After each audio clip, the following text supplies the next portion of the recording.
inaugural address, which will run about 15 minutes, around 2,000 words, written by the President. The President of the United States. He wrote this on a legal-size yellow pad with a pencil on the flight from Washington to Los Angeles, January 8th, we're told, and there have been very few changes made since then.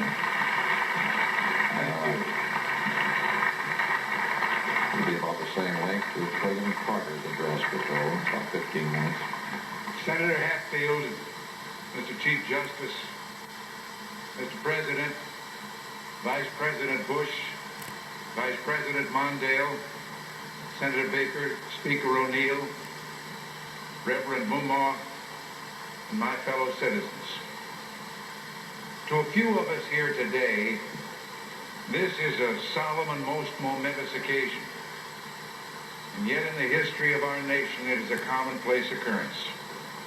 The orderly transfer of authority as called for in the Constitution routinely takes place as it has for almost 2 centuries, and few of us stop to think how unique we really are.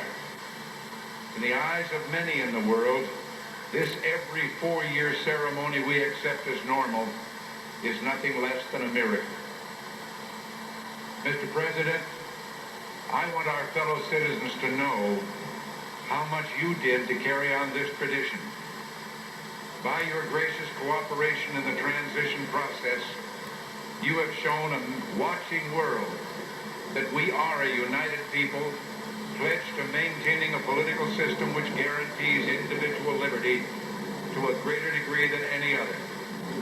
And I thank you and your people for all your help in maintaining the continuity which is the bulwark of our republic.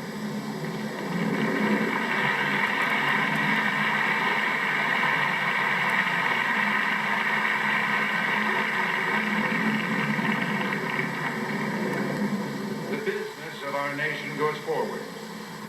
These United States are confronted with an economic affliction of great proportions.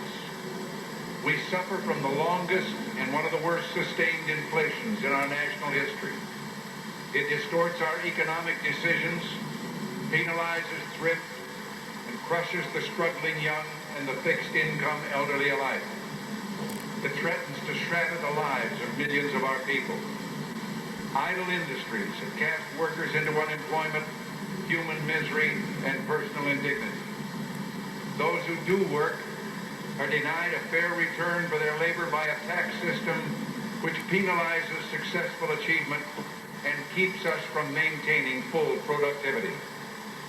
But great as our tax burden is, it has not kept pace with public spending. For decades, we have piled deficit upon deficit, mortgaging our future and our children's future for the temporary convenience of the present. To continue this long trend is to guarantee tremendous social, cultural, political, and economic upheavals. You and I, as individuals, can, by borrowing, live beyond our means, but for only a limited period of time. Why then should we think that collectively as a nation we're not bound by that same limitation? We must act today in order to preserve tomorrow. And let there be no misunderstanding. We're going to begin to act beginning today.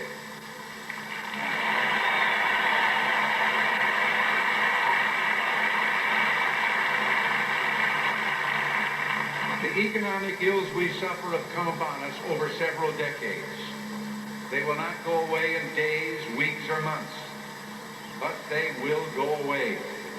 They will go away because we, as Americans, have the capacity now, as we had in the past, to do whatever needs to be done to preserve this last and greatest